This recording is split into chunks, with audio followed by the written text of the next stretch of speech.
Andy, how are you? Yeah, I'm good. Yeah, fully fit, and obviously looking forward to the first Scotland camp of the season.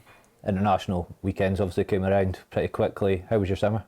Yeah, it was good. Probably the longest break I've had since I've probably been a professional. So that was quite nice. And then also on the flip side, probably the shortest pre-season. But it's been good, and now I feel fully up to speed. And luckily at club level we've got off to a good start.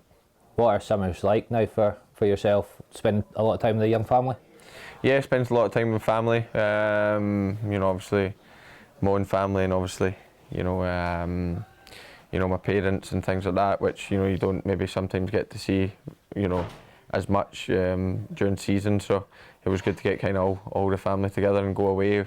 First family holiday, big one in a long time. So it was nice, and catch up with friends and get away with them as well. So summer's just about chilling out for me just now, and but I do miss work. There comes a point where you just want to get back to it. Yeah. I'm about to become a dad for the first time. Any advice? Get your sleep in just now. I would say that. It's, other than obviously being captain, the best thing about internationals is catching up on some sleep. But no, look, it's the best feeling in the world, and obviously being a parent is up there. How many times have you watched the Champions League final highlights back? I've watched highlights in different videos back. I've not actually watched the full game back. I've more watched videos of kind of special videos of us, maybe celebrating and things like that. That's the more ones that I watch, and look back at pictures of all my family there and things like that. That's the ones I more look at than actually the game itself. But it's something that I'll never forget about, and obviously at the end of my career I'll definitely look back on it more so, because that's my first big trophy, and I'm hungry to get more now. Those celebrations must have been some buzz. Yeah, look, we done it proper. We done, the team, we're all a close knit. The staff that work so hard and everything are really close to the boys. So it was great for all them, and a great couple of days for the whole of Liverpool. Well, the red side of Liverpool, of course. But look, it was a special occasion, and I think when you came back to the city centre, that's when you really realised what you'd really done. For that club, we've created a small bit of history, and hopefully we have a lot more to come. If you look back at that semi-final against Barcelona, you come off at half-time. How much were you itching to be on that pitch when the goals started going in? Yeah, look, I was, I was devastated. More because I thought I'd done something more serious, and I probably got away with it really. So I did think that but I remember I was sitting in the treatment room with the masseur at Liverpool, and I said at half time, I said, we're going to do this. I just had that feeling. There was a feeling in the ground. We were only 1-0 up at half time, but there was still that sense that something special could happen that night, and luckily the sub that came on for me made a massive impact. And of course, once it's easy to say now, but once we got past that hurdle, I couldn't really see us losing the final. That's 2 Champions League finals in a row now. If we were to play a game of would you rather win the Champions League again this season, or win it, get a Premier League medal this season? If I'm being greedy, I'd want both. We were very close to both last season. But look, it's to get to 2 Champions League finals is incredibly hard, and we know how hard it is. To get to a third would be amazing, and that's what we'll try and do. But we know our club are so hungry for the Premier League. Obviously the fans and things like that. It's been a long time, and like I said, last season we just fell short in an incredible title race, and it looks as if obviously we've got off to a good start, but we know how hard it's going to be for the rest of the season. So we need to be at our best. We're obviously teams are maybe setting up a bit differently to this season after winning the Champions League and the season we had. So that's all new things that we have to deal with. But to produce a Premier League would be special for all of us. And what is Liverpool like as a city? Can you go anywhere now and not get recognised? No, look, not really, but it's very similar to Glasgow.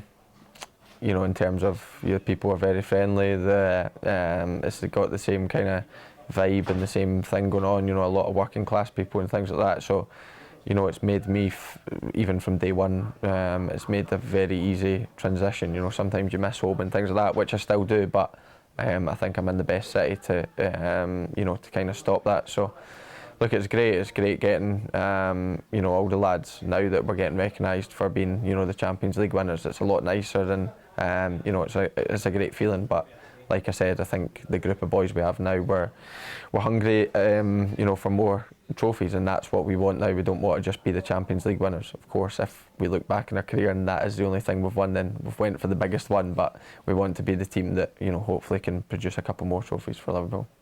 You're a very good player. You play with other very good players. The standard in training must be frightening, is it? Yeah, look, the standard's high, and that's why we get our best.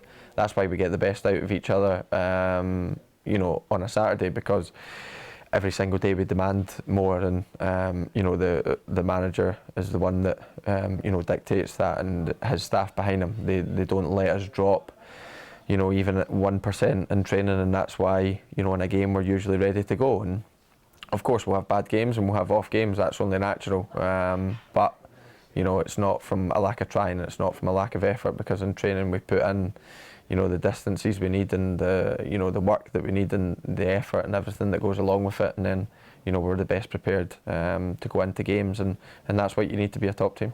And how do you think your personal game's developed in your time at Liverpool? Oh, massively, yeah. Even when I wasn't been playing, and not maybe a lot more people are probably talking about me now than they were back then, but even then I was just taking it all in and learning, and I knew when I got my chance I was in the best possible shape to take it, because one, I looked after myself and made sure I was fit enough for it, and then two, I was obviously looking at the way the manager and the coaches wanted me to play, and more importantly my fellow players wanted me to play, because it's important to strike relationships with them. So when I did get the chance, maybe it took me 1 or 2 games to get rid of maybe rustiness and get my confidence maybe up a wee bit, and then I don't really think I've looked back since, and that's what I'm pleased about. But I think everyone knows me long enough that it's not enough. I want to get more, and I want to improve as a player, which will obviously help my team and the country. How many people have talked to you about you being in their fantasy football teams? Probably too many. I think I spoke to a couple of boys in here, and I think a couple have already sold me. So fair enough. That I can understand that. Maybe not enough points at the start of the season, but a lot of people have spoke about it. But it's good banter and all that, and that's probably the thing that my friends and my brother and that text me about first after the game. Don't worry, you're still on my team, and you helped me win the league last season. So thanks for that. Are you in another competition with Trent Alexander-Arnold this season for most assists? I think on that, I think a lot got made about it, which wasn't really mine and Trent's. That wasn't the idea of it. The idea was to push each other, and luckily we done that last season. So look, yeah, I think it'll be a lot more low key this season, if I'm being honest. But look, it did get the best out of us. There's no denying that. The numbers that both of us produced last season were special, but to be honest, maybe other people will and things like that, but I don't really put enough, I don't put a lot of pressure on myself for assists, because at the end of the day I'm a defender, and clean sheets are the most important for me, and that's why Saturday was so big, to get our first clean sheet of the season. Of course I want to create, and I want to get, because the manager, the way we play, gets us into very attacking positions, but I take a clean sheet over it every day of the week, and because I know the boys up top can look after the rest of it. Well, obviously they are looking after it, and because you didn't manage to score for Liverpool last season, but you did score a rocket against Cyprus. You're building a nice collection of Scotland goals now, aren't you? Yeah, the Scotland goals are not too bad. The collection, hopefully it gets bigger. But the goals I've scored of, Lithuania, but I think the Cyprus one was a better hit, and obviously the goal against England. So, I hope for a couple more, and a Scotland jersey, and I think I need to hopefully start producing some for Liverpool as well. I've becoming close, but it was one of the first things the manager said to me coming back from pre-season, that where was that all last season. So I do usually score at least one a season, and obviously I saved it for my last game, so it was nice, and obviously to contribute towards a win. And have you got a favourite goal for club or country so far? Cyprus one has to be up there. I did enjoy that, just the way I hit it, and it's probably the best, the cleanest goal I've scored, and obviously I think that's got to be up there. But the first goal for Liverpool was also very special. It's fair to say it's not been entirely smooth sailing for Scotland this year. How is life as captain? Do you feel extra pressure being the captain?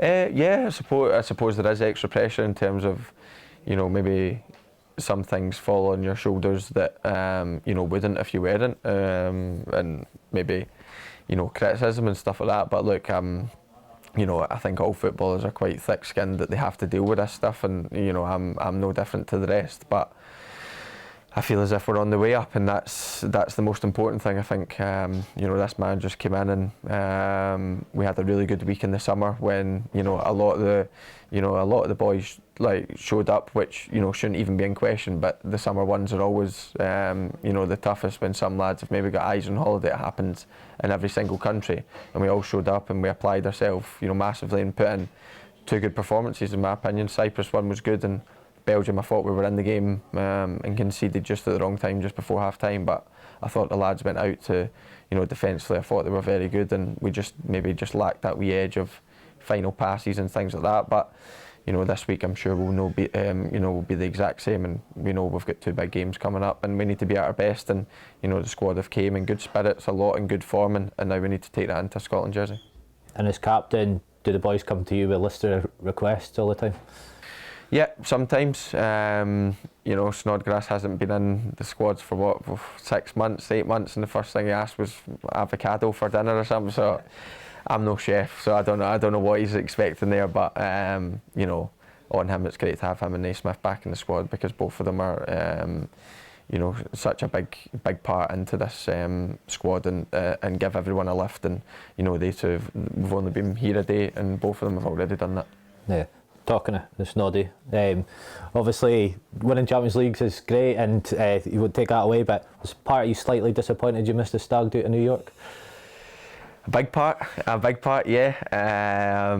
I was, yeah, but look, I said to him when the invites came out, I says, look, there's a possibility, and he's probably he was one of the proudest people, and obviously the Champions League was the day after his wedding, so I missed his wedding as well. But I think he shut his wedding down the day after. I think he had a barbecue or something, shut it down for the game starting. So look, that's the type of person he is, and I FaceTimed him when I was still in the stadium after the game, and I think he appreciated that. But look, I was gutted to miss, obviously, a very close friend's special day and stuff like that. But I could think of a lot worse places to be than where it was. Very true. There's quite a big mural of you outside Hampden. What went through your head when you first heard about this mural? Yeah, I'd seen it. Somebody had sent me a picture of it, and obviously, look, to be, from not far from where I grew up, to be on the National Stadium, a painting or whatever, then it's, it's one of the things that, you don't really think that would ever happen. And look, it's a special thing for me, and to be I could do with probably a couple of friends up there now, to be honest. But look, it's great to be, the one person up there, and everyone walks by it and stuff like that. And a lot of my family and friends go to Scotland games, and for them to see it, I think is really special. So I'm obviously proud to be the person up there. I saw on your Instagram last week, Instagram story, that you're delighted Power's back on Netflix. Favourite show at the moment? Yeah, favourite show. A bit frustrating that it's week to week, if I'm honest. I'm up to date, so just waiting every week for the next episode to come out. So that's definitely one I'm watching, and obviously the new seasons of Peaky Blinders is out as well. So the telly's strong at the moment for me, and my favourite box sets. I've got the new episodes coming out, so that should keep me entertained, and I'll keep up to date with them. You got a favourite character in Peaky Blinders? Oh, I think it's got, I actually met Gillian Murphy when he was he came to Anfield. I think he was met with a friend of James Milner or something like that, and he invited some of the lads to the set. I couldn't make it, but he's the boss in it, so he's the main man. Word on the street is you're not that bad a golfer. Is that true? Yeah, I play when I can. I play when I can. I play more in the summer, to be honest. I don't really play during the season, but I can hit the ball, that's for sure. But I'd like to be better. I used to be better when I was younger, so I'd like to get that back. But I'll focus on that when I'm retired. You got a handicap just now? No, not just now. No, I used to be off single figures, and sometimes I can plate it, and sometimes I can't now. But I've not got an official handicap, so I always try and grab a couple of strokes. Back to football, there's obviously even more familiar faces in the Premier League now. Obviously John McGinn's there, Kenny McLean, Johnny and likes Stuart Armstrong, Ryan Fraser, etc. Do you speak to the guys when you go up face to face with them in the Premier League, or do you wait till after the game? Any chat before? Usually wait till after the game. To be honest, spoke to Kenny after the game, first game of the season.